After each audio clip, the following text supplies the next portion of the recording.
Bonjour, bienvenue dans un nouveau numéro du Tête-à-Tête Décideur, aujourd'hui consacré à un groupe spécialisé en conseil et audit dans le numérique, mais aussi créateur et intégrateur de solutions informatiques et d'intelligence artificielle, spécialiste du machine learning, beaucoup de disciplines complémentaires, mais pour qui? Et pour répondre à ces questions, je suis en compagnie d'Adeline Loison, directrice générale déléguée au pôle analytique du groupe HLI. Bonjour Adeline. Bonjour Justine. Et d'Alassane Cissé, directeur général délégué au pôle informatique du groupe HLI. Bonjour. Bonjour et merci de nous recevoir. Merci beaucoup. Alors j'ai une première question. On entend parler de transition numérique des entreprises depuis de nombreuses années. On en est où exactement aujourd'hui? Alors la transition numérique est un processus continu, donc par définition, ça ne s'arrête pas. Ce qu'on a pu constater, c'est un certain retard pour certains types de secteurs d'activité en France. Au niveau général, on se rend compte que certains pays d'Europe du Nord, notamment, ont de l'avance sur la France. Aujourd'hui, la transition numérique est une des priorités du gouvernement, puisqu'il y a des aides, même pour les entreprises, que ce soit au niveau régional ou au niveau national. C'est identifié comme un axe essentiel pour la compétitivité de la France. Ce qui reste à dire, c'est qu'aujourd'hui, l'ensemble des technologies sur lesquelles s'appuie cette transition numérique, qu'il s'agisse de la 5G, de l'intelligence artificielle, du big data, de toutes ces choses évoluent en permanence et de façon concomitante. Donc c'est la bonne combinaison de cet ensemble de possibilités technologiques avec la stratégie de l'entreprise qui permet de gérer une bonne transition numérique. C'est notre rôle d'accompagner les entreprises dans ce sens. Et justement, vous parlez de la crise sanitaire. C'est indispensable aujourd'hui, surtout dans ce contexte-là, de se doter de telles solutions. Tout à fait. On a pu constater qu'il est nécessaire pour beaucoup d'entreprises de multiplier leurs canaux de vente, de diffusion, de livraison, de logistique, pour justement pouvoir faire face à des fermetures, par exemple, d'un point de vente et d'avoir quand même la capacité de continuer à livrer ses clients d'une autre façon. Donc c'est devenu totalement indispensable et aujourd'hui, beaucoup d'entreprises s'y sont engagées justement avec cette crise qui a surpris tout le monde. Mais il y a énormément de moyens aujourd'hui pour y faire face et c'est justement notre rôle. Et comment vous accompagnez, vous, au groupe HLI, vos clients dans cette transition ? Alors, nous faisons du conseil. Ça veut dire que notre objectif, c'est avant tout d'identifier les leviers qui vont permettre à une entreprise d'avancer rapidement sur cet axe. Nous choisissons les bonnes technologies et nous accompagnons les entreprises au long cours, puisque l'objectif, ce n'est pas de faire un projet. En général, le projet est un début. La transition numérique est un processus continu et nous accompagnons nos clients sur de nombreuses années parfois et nous avons aujourd'hui un taux de fidélisation très important. Depuis combien de temps vous avez votre plus vieux client par exemple? On a des clients depuis presque 30 ans.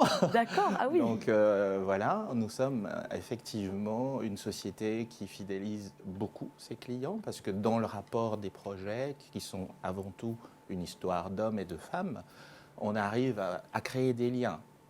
Il y a une fidélisation, une écoute. Et je pense que nos équipes ont aussi cette patte humaine qui permet de créer la confiance. Je le disais en introduction, vous êtes également intégrateur de logiciels. Est-ce que vous pouvez nous en dire un peu plus là-dessus? Alors l'intégration, c'est faire coïncider la stratégie de l'entreprise avec les solutions technologiques qu'on est capable d'apporter et dans la durée.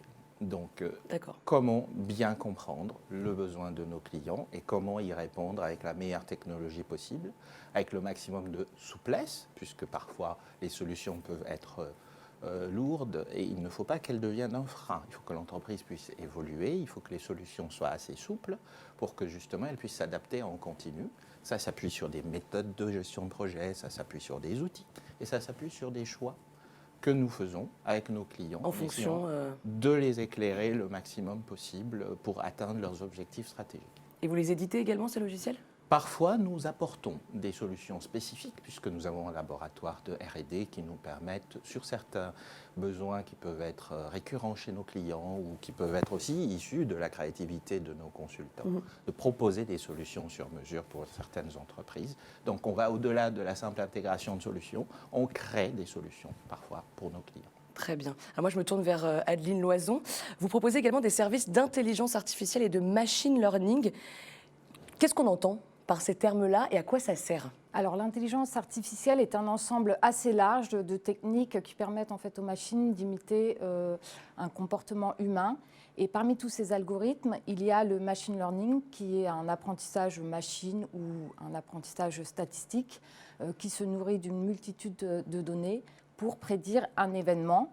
Et cet événement peut être le risque, par exemple le risque d'impayé, le risque de fraude, le risque de panne, le risque d'attrition des clients, mais aussi prévoir les tendances, les stocks. Donc voilà, une multitude d'événements qui va permettre aux entreprises d'adapter leur stratégie en fonction de ces prévisions et de ces prédictions. Et pourquoi c'est indispensable? Ça permet d'alléger, je ne sais pas moi, le travail de certaines personnes. En quoi c'est indispensable pour les entreprises aujourd'hui? Alors pour les entreprises, c'est indispensable de pouvoir anticiper son marché pour pouvoir mettre en place des actions correctrices et d'être en amont des tendances, des impayés, etc. et avoir une longueur d'avance sur ses concurrents. Donc ces algorithmes ont de nombreux atouts parce que d'une part, ils se nourrissent d'une quantité de données qui peut être assez conséquente, donc des données internes et des données Internet dites open data.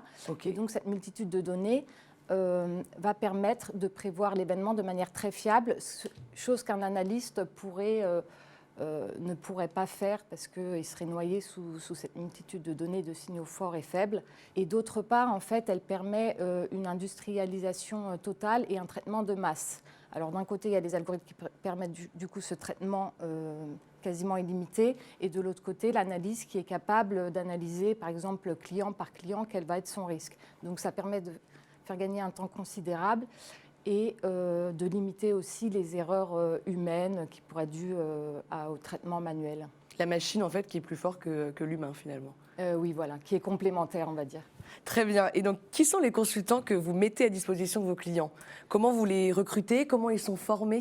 Alors, les consultants qu'on met à disposition des clients, c'est des consultants qui vont avoir de multiples compétences, des compétences déjà qui vont avoir une bonne compréhension métier, des compétences mathématiques, statistiques et informatiques, donc qui vont pouvoir discuter avec le métier, qui vont pouvoir aussi rédiger, implémenter les solutions.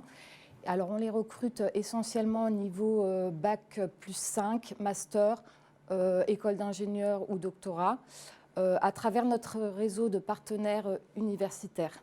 D'accord. Donc, et puis vous lancez aussi peut-être des appels à recrutement Oui, on lance des appels à recrutement, mais on a quand même des partenariats stratégiques avec les Master 2 spécialisés dans ces domaines, et on privilégie ces Master 2 parce que comme on est une entreprise qui est assez ancienne, on a beaucoup d'experts et du coup, on vous êtes sûr de trouver voilà, ce que bien formés pour... Très bien. Et comment vous les intégrez à la suite dans les entreprises? Quand ils arrivent, généralement, ils travaillent souvent dans le lab R&D, donc ils font un premier projet avec des consultants plus seniors. Une fois qu'ils ont ce premier projet qui les met rapidement en réussite, là, on les intègre chez nos clients, encore une fois, dans des équipes mixtes avec seniors, juniors.